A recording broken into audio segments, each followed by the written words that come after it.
Olá, meus amores, tudo bem? Eu sou Ellen Reis Mourão, psicoterapeuta junguiana, astróloga e oraculista. Trabalho com tarô, trabalho com baralho cigano e com as runas. E nesse vídeo aqui, eu quero dar algumas dicas para vocês. Tem muitas pessoas que estão estudando o tarô e comentam, Ellen, eu acho tão difícil, né? Os arcanos menores.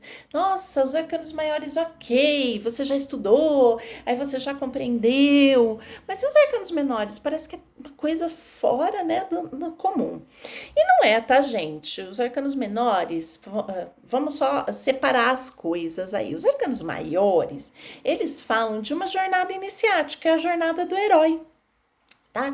Então, a gente já vê muitos vídeos, muitos estudos falando dessa jornada do herói, que ela é cíclica, né? Ela tem esse processo circular. O caso dos arcanos menores, eles tratam de situações do nosso dia a dia, tá? Então, eles teriam uma característica mais prática, tá? Aquela coisa que a gente vive, porque ele vem derivado, por exemplo, do baralho comum, com seus 4 naipes. E eles são divididos em 4 naipes. A diferença dos arcanos menores do tarô para um baralho comum é porque ele tem as figuras da corte. Nesse vídeo eu não vou falar das figuras da corte, tá? Eu vou falar só dos naipes. Eu vou dar dicas para que você comece a observar como funcionam os naipes. Para quem está começando a estudar, eu posso dar umas dicas aqui de tarô. Por exemplo, o tarô Rider-Waite, tá? Deixa eu pegar uma outra carta aqui para vocês entenderem. O tarô Rider-Waite, ele tem aqui, ó, ele é muito mais didático, você consegue compreender olhando as cartas, tá? Ou o tarô de Marsella também, porque ele vem limpo, tá? Ai, mas Ellen, o tarô de Marsella é tão difícil. Não, não é, porque ele vem limpo. Por exemplo, você começa a jogar com um tarô mitológico, por exemplo, que é super famoso, ele é maravilhoso, mas aí você tem que ter conhecimentos de mitologia, tá? Então, você começar a estudar os arcanos de forma mais pura, tanto os arcanos maiores quanto os menores, fica mais fácil para você assimilar o significado deles. Lembrando que num jogo, a gente.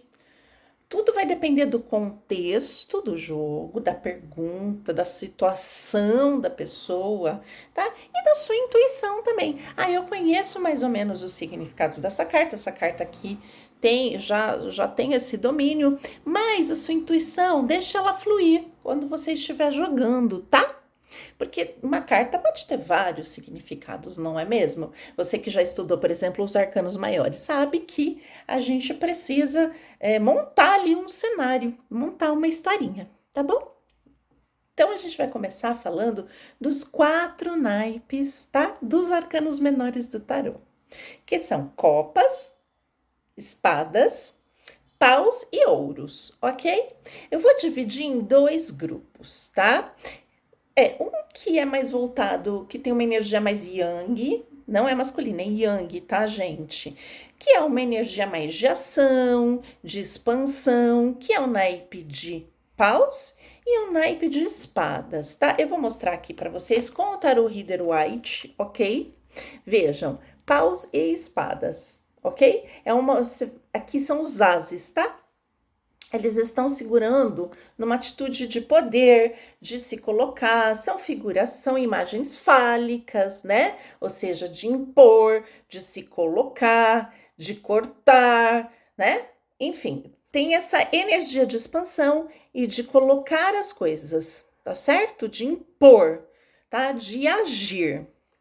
Esses são os naipes de paus e o naipe de espadas. Já o naipe de copas e de ouros, eles têm uma energia mais yin, tá? Uma energia mais receptiva, uma energia mais acolhedora, uma energia mais conservadora, ok? Então, aqui o naipe de copas, o ás de copas e o ás de ouros para vocês. Percebam que são 2 mãozinhas estendidas, olha só, tá? Numa atitude receptiva, numa atitude de acolher, de receber. Ela não impõe, né? Não são energias que impõem, elas recebem e oferecem, também ofertam.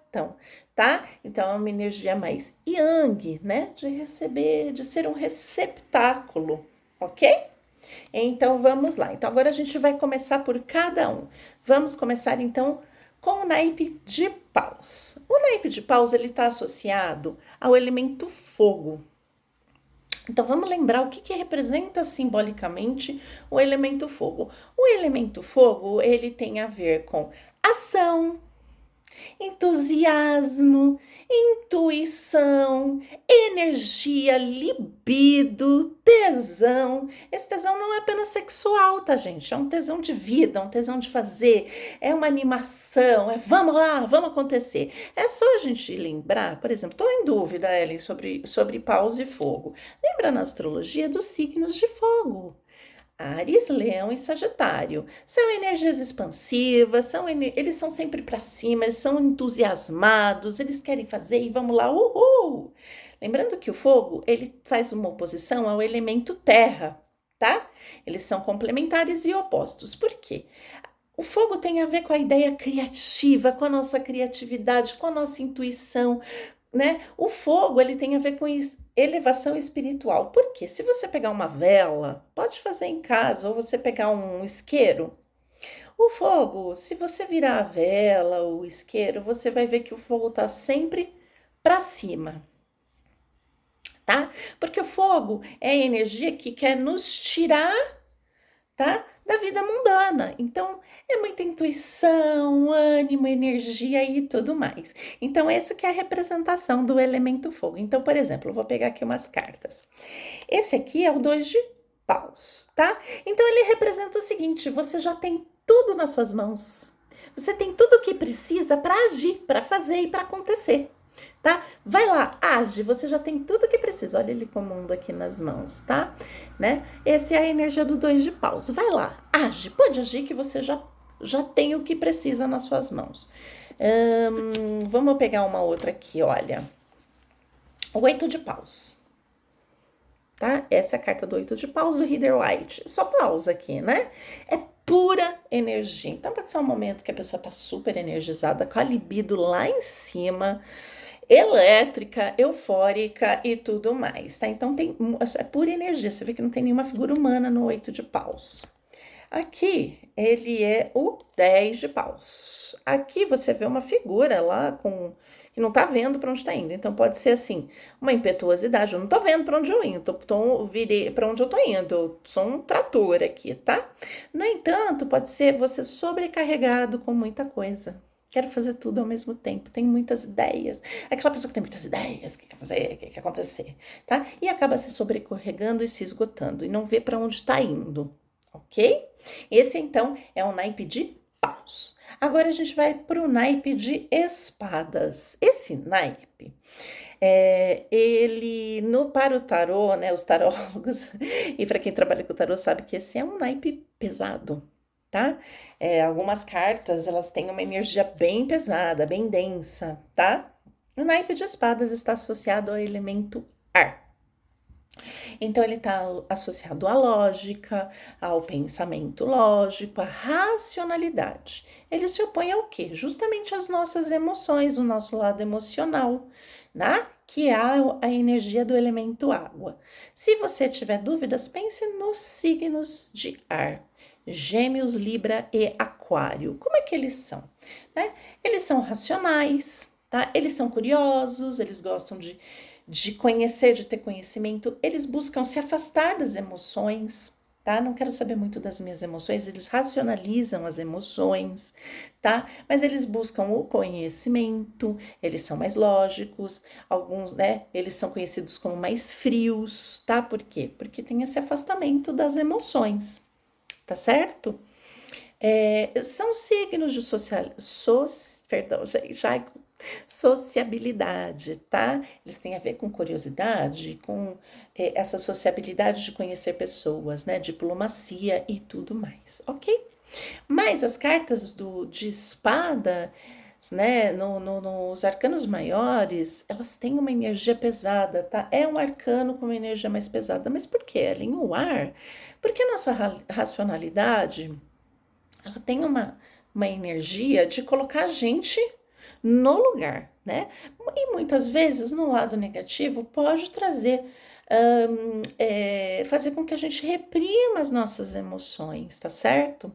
A gente é muito racional, muito racional, pode trazer problemas pra gente, tá? Então, vou dar um exemplo aqui, alguns exemplos para vocês. Essa aqui, olha só para a carta, é o 8 de espadas. É uma pessoa que está numa situação onde ela se vê confinada, ela se vê presa. A pessoa está presa numa situação, mas ela não consegue enxergar, tá? Veja, ela está com uma venda nos olhos. Não consegue enxergar que ela mesma se colocou nessa situação, tá?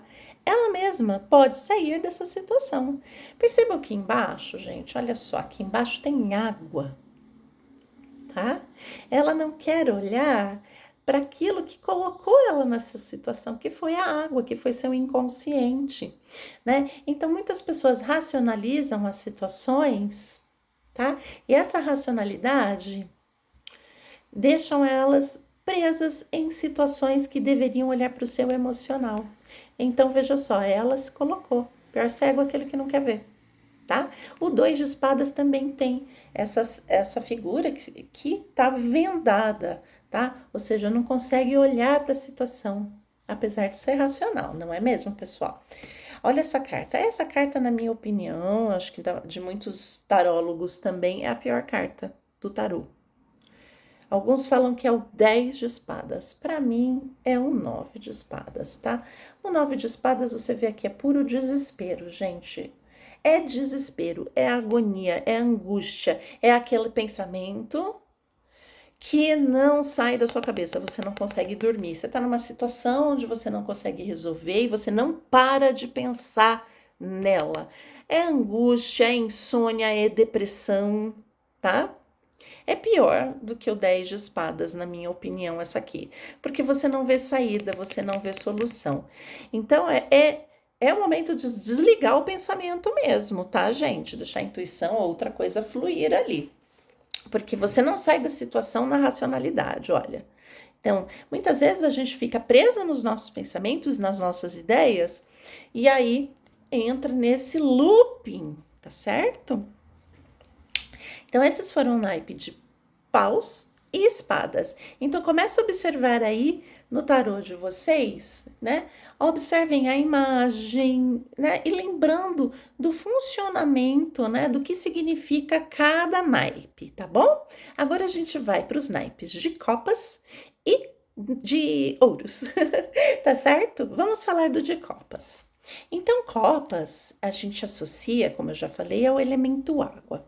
O que tem a ver o elemento água? A água fala das nossas emoções, tá? Tem a ver com o nosso psíquico, tá?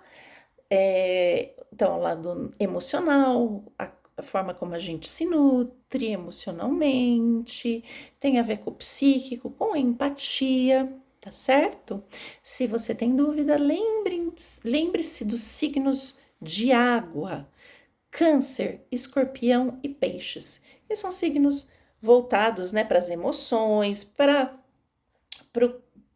né, para todo tipo de emoção, tá? Voltado para algumas tradições também, no caso do canceriano, signo de câncer, tá certo? Lembre, todo o nosso lado emocional e psíquico é regido pela água. Então vamos lá, vou dar alguns exemplos aqui para você. Por exemplo, 3 de copas. O 3 de copas é uma gracinha, não é? E é mesmo, é uma energia de celebração, de alegria, de estar em contato com as pessoas que a gente ama, com as pessoas que são legais com a gente, que a gente gosta. Momento de celebrar a vida, é a energia da alegria, tá? Essa é uma carta super gracinha, super fofa mesmo, ok? Já, por exemplo, o 5 de copas. Na verdade, se vocês perceberem em todos os naipes, tá? Em todos. O 5, tá? Tanto no naipe de paus, copas, espadas e ouros, ele tem uma conotação negativa, tá? Aqui no caso do 5 de copas, olha só, a pessoa super arrependida, chorando, né? Chorando não, mas uma atitude ou de arrependimento, ou de frustração, ou de tristeza, olhando aqui para o leite derramado. Não tem aquela expressão? né? Não adianta chorar o leite derramado. É a pessoa que está chorando o leite derramado. A pessoa que ou está sentindo culpa ou está sentindo arrependimento e não consegue olhar. Olha aqui na parte de trás, ainda tem alguns cálices de pé. Ele está olhando só para aquilo que caiu. É o leite que derramou. O que ficou, ele não está olhando. É uma perspectiva melancólica, depressiva e negativa, tá? Que é uma tendência, né? Tem esse aspecto negativo, sombrio, todos têm, todos os elementos têm, do elemento água. Uma tendência a ser melancólico, né? Uma tendência de ficar alimentando, por exemplo, uma emoção negativa, tá bom? Então, essa é a energia de copas. Agora a gente vai para a energia do elemento ouro. O elemento ouro, como eu já comentei com vocês, tem a ver com, né, o ouro tem a ver com o elemento terra, tá? Então, com a materialidade das coisas, com a vida prática, tá? Pensem nos signos de terra. Touro, Virgem e Capricórnio, eles estão associados a dinheiro, a trabalho, né? A manter as coisas, né? A gente ter as coisas e manter o nosso sustento, a lidar com as coisas do dia a dia, tá? Do cotidiano e da nossa rotina, tá certo? Por exemplo, agora vamos lá, né? A gente pode pegar aqui 8. Tá de ouros, você vê, né? Uma pessoa trabalhando aqui pra caramba, olha. É produção, é trabalho. Vamos lá, bota sua mãozinha na massa. Momento de trabalhar para construir algo. Tá vendo? Né? Então é aquele trabalho minucioso, é se dedicar, colocar energia nisso, naquilo que você quer construir, né? Porque, por exemplo, o 10 de ouros, ele é a realização material. Você pode conquistar suas coisas no plano material, pode ser uma família, tá? Pode ser um novo emprego, um novo trabalho que você realizou. Como eu falei do 5, eu quero colocar aqui para vocês o 5 de ouros, tá? Por exemplo, o 5 de ouros aqui, vocês estão vendo? Ele representa a energia de escassez, perda, escassez financeira, tá certo? Então, aqui pode ser uma carta de cuidado também, ó. Cuidado com as suas coisas materiais, tá bom? Então, essa foi a energia dos quatro arcanos, tá? Ou seja, dos 4 elementos. E agora você pode começar a brincar, olhando para as cartas e pensando dentro dessa perspectiva dos 4 elementos, o que cada carta pode significar. Espero que vocês tenham gostado desse vídeo. Se você gostou, curta, compartilhe e comente aqui.